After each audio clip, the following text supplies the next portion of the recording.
Hey everybody, this is Andrew Alvarez, and thanks again for joining me again today. I am the Latino conservative. Look forward to having a knockout day with y'all today. So, one topic to discuss today.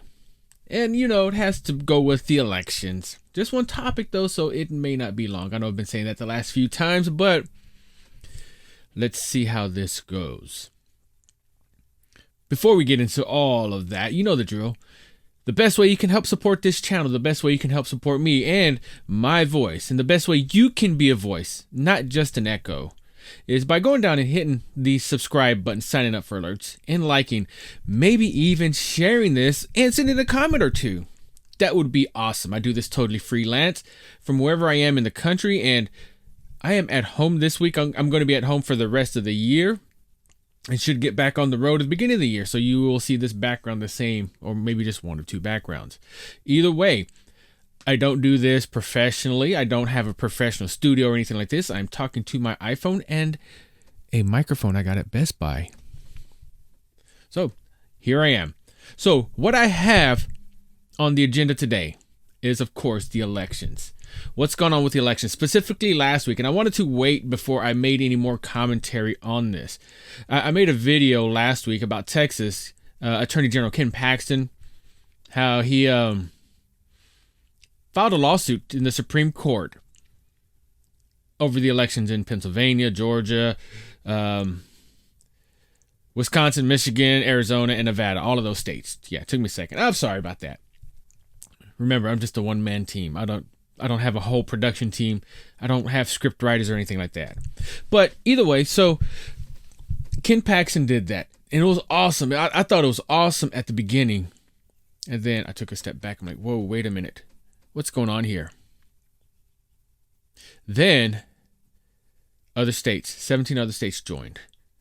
Then over 100 GOP representatives joined in. Then people from Georgia joined in, and Arizona joined in. I'm like, whoa, time out. What is really going on here? Seemed like a good idea. A good push for Trump. And I get that. I'm a conservative. I would rather Trump be in office than Joe Biden. I understand that. And I understand how these other people would want President Trump in there before Biden. I get that 100%. I agree with you. But I'm the same guy that says, out of all the qualified people in the United States, we were stuck with these two yahoos to vote for. So all of these states join in. All of these representatives join in to essentially change the results of the votes in those 6 states. Georgia, Michigan, Wisconsin, Pennsylvania, Arizona, and Nevada. Okay. The grounds for that were basically Texas was saying, well, these states changed their rules last minute. They didn't follow their own constitution. Therefore, it hurt our people. And it hurt our representation. See, there's 2 injuries listed in this case. One was to the people of Texas, saying that since these states changed their rules and we had to follow their rules, that was unfair because they did it unconstitutionally. Okay, there's some grounds behind that. I get it. I do. The next injury that was claimed on here was they use a whole lot of whereas. The House of Representatives represents the districts, and whereas the senators represent the state. And they went into all that. They basically went into the state representation. Since Kamala Harris, if everything goes the way it's projected to go right now, and she ends up being vice president, she is technically a senator.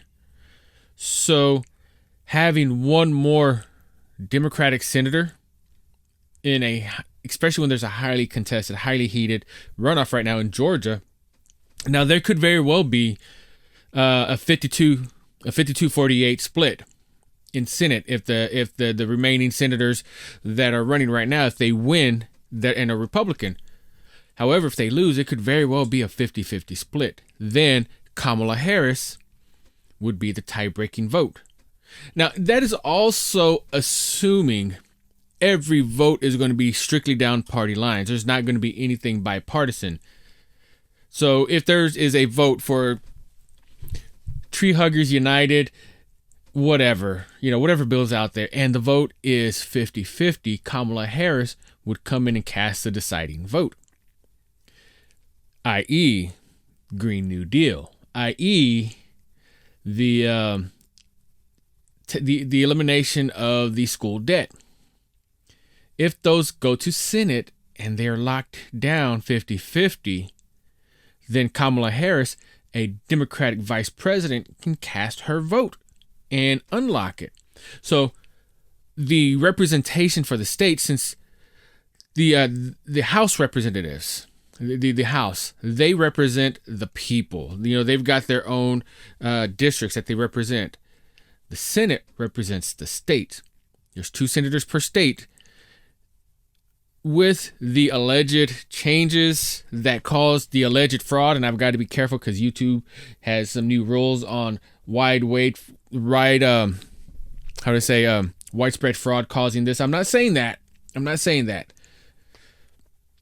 But since these states change their rules, and there could be some instances of voter fraud over this, I'm not saying there is, but there could be. It changes the outcome of the state's representation, since Kamala Harris would be an extra Democratic senator. See what I'm talking about? So that's basically what the case was, why it was filed and whatnot. I'm going to take a quick drink right quick. I'm going to show you this little mug. It's a little hard because of the light that's shining.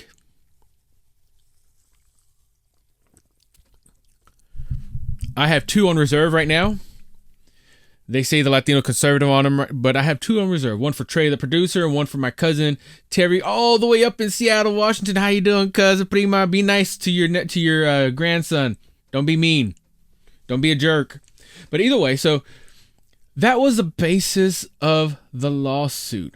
Was one, essentially, basically, hey, they got to do it. Why couldn't we? That's not a real legal ground to go by. I don't care who you are. The second one was maybe a little more legit. Well, they are affecting our state's representation by this alleged fraud that's going on, since they allegedly violated their constitution by changing the results haphazardly and all of a sudden.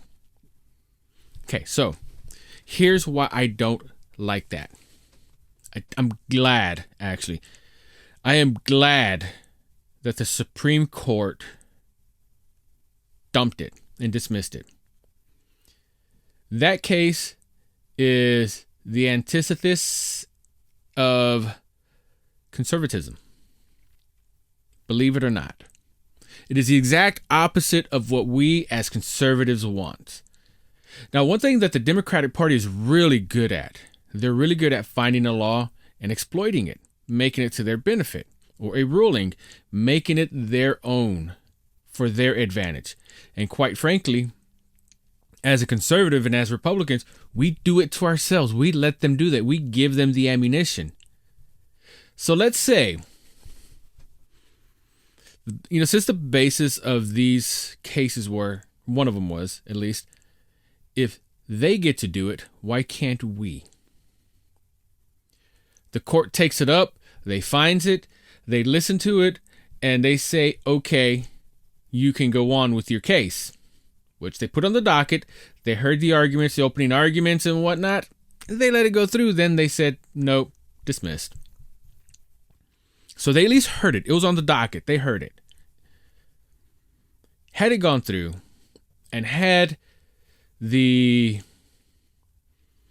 court decided in favor of Texas, it would have been one of those instances such as, have you ever seen on YouTube? The best thing I can think of right now is on YouTube, there's a lot of channels. One specifically is called Audit the Audit.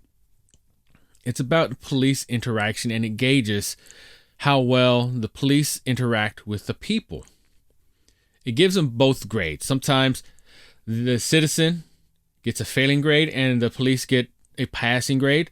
Sometimes it's the opposite around. Sometimes they both get failing, or sometimes they both get passing. But what they do in there a lot of times is they reference cases. The case could, the interaction could happen in Florida, and they'll refer to a Supreme Court ruling in Texas. So-and-so v. Texas or v. U.S. stated this rule was unconstitutional because of this, or whatever. I mean, you get the point. Fourth Amendment right, Fifth Amendment right, First Amendment right, all of that good stuff. That would be the same thing. Texas says, Pennsylvania got to do it, and I didn't get to do it. Sorry, Texas, I love you. I'm just crying. But, you get the point. The court says, okay, yeah, you're right. Now go fix it, Pennsylvania. All of a sudden, California comes on. The way Texas is drilling for all of that oil and fracking is really interfering with our people's right to clean energy. And it's interfering with our process that we have to make electric cars all standard by 2030. We're going to sue Texas. And now they have the grounds to do that. You see, Texas filed a lawsuit against the other states, and had they been accepted and found in favor of Texas, that precedent saying, hey, they got to do it, why couldn't we? That is now a rule in the court. California could go against Texas for fracking and for oil because they're highly liberal, and they're trying to they're trying to use taxpayers' money for green energy. They could also go against, or New York could go against Alabama and file a suit against Alabama saying, well, people in Alabama can't get abortions there, so they're flying to New York and they're costing our taxpayers money through federally funded, even though it's federally funded, through federally funded programs and having abortions. We're going to file a suit against them because they are injuring our people. They could do that. They would have grounds for that. And it would be our fault because we set that precedent as conservatives, as Republicans. So I am glad that is not happening now. Conservatism and liberalism are opposites of the political spectrum. And, well, I shouldn't say total opposites, but they are on the opposite side. Liberals, it sounds weird. Liberals, they don't want you to have control of your own self. They believe in the government, in big government, controlling every little aspect of yourself, every little aspect of your life, whether it's your taxes, what the vehicles, what they come out with, what kind of features they come out with. They want energy to be taxed a certain way. They want that, and they want higher taxes so they can pay for all of this. So what you do for yourself, you're also doing for somebody else. Involuntarily. Conservatism is more of a let me work for myself, don't bug me, don't govern me. That's the federal government of it. The federal side, the federal aspect of a conservative government political ideology is I'm just going to step back. I'm just going to make sure that they're not hurting themselves. If they're starting to hurt themselves, then I might step in. That's conservatism. Now you got your libertarians, and they're like, that's the whole don't tread on me. That's the whole don't tread on me thing where they basically say, I don't care. I'd rather have no government at all or very, very little. Now that's the polar opposite of liberals. Oddly enough, they kind of sound the same, and in interacting with them on a day-to-day basis in different groups, they kind of act the same too. Try to put words in my mouth. It's kind of funny. But this is where I also say, let Texas govern Texas. Let California govern California. Californians know how to govern California because they're Californians. They know how Californians think. Now, California has a wide variety of people, all the way from, San Francisco down to San Diego and everywhere in between. But the same thing with Texas, all the way from the Panhandle to Brownsville. Then you have El Paso all the way to Marshall and Beaumont. This is the wide spectrum of people. But in general, they're still all Texans. If you get this whole battle between states suing each other because they don't like what they're doing, then you're going to have the federal government come in, put this whole iron curtain over everybody and say, well, since you states can't get along, we're going to make this a rule for everybody. All of a sudden, Texans can't be Texans anymore. They've got to be Texan, Californian, Michigan, New Yorkers, Floridas, Wisconsin. You get the picture. They got to be everybody. And while no one state is better than the other, except for Texas, it's still, let the Oklahomans, how do you say that? But let them govern themselves. Let them figure out what's best for them. And if they need help, guess what? They can still ask for help. They can still do that. And states do that each and every year. You ever look at the financial records of a state? Just because one state's GDP shows to be extremely high, that doesn't mean that their state actually earned it. A lot of that money comes from the government. So I guess you could technically say their state earned it because they pay taxes. However, I know for a fact that California gets more in than Texas, even though the population isn't that different. But California also has Skid Row. There's nothing like that in Texas. Go figure. So either way, that's kind of really what I wanted to talk about this time. Like I said, it was going to be a shorter because I had just that one thing to talk about. Texas's lawsuit falling through. Thank goodness, because it would have spelled disaster for conservatives in the future. I really do believe so. This would have made the whole socialist communist regime come through quicker and give more power, because you got to think about it. Right now, we have a conservative Supreme Court for about the next 10 years. Who's going to be the next one to either step down or to pass away? It could happen under Biden's administration. If that's the case, I promise you, Joe Biden is going to elect a liberal, a left-leaning. They're not supposed to be leaning, but they will be. It's going to be more of a Democratic ideology in that Supreme Court member. I promise you. Then they're going to have to go through the Senate, which at that point in time, depending on how many senators are for or are Republican or Democrat. But this is what I hope.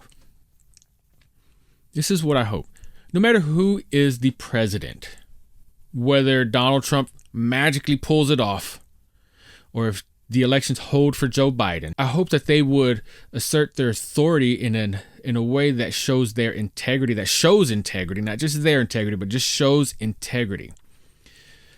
I hope that they wouldn't abuse power. I hope that they would keep Israel one of our allies. I really hope that they would really do the will of the people and what is good, and that they won't be evil. And keep this country going. Keep America first. Don't worry about China. Don't bend the knee to China. I know it's tempting. I know there's a lot of money in China. There's a lot of companies that can make money from China because it's cheap. But keep America first. You've got companies like Oracle and Tesla coming to Texas for a reason. But you know what worries me? They're coming from California. I thought I was going to stop. Either way, but they're coming from California. California is allegedly, my disclaimer, they are allegedly full of corruption from China. That's why their politics are like that, the way they are. But they're coming to Texas. I just hope that they don't try to bring that same politics here, because what I am extremely afraid of is a Chinese company coming into Texas, and even though we don't have unions, reaching out to like a board member or to a high-ranking employee and saying, hey, we want you to support this clause. And we want you to convince your state representative or your U.S. representative to vote for this clause. And we will keep this company in Texas or in the country. Otherwise, if they don't vote for this, we'll just move our company out of the United States and back to China, along with 500 jobs. That's what I don't want to happen. Hey guys, thanks again for listening to me rant and rave. Feel free to join me anytime. You join me in the comments, drop me a comment, shoot me an email, andrew@thelatinoconservative.com.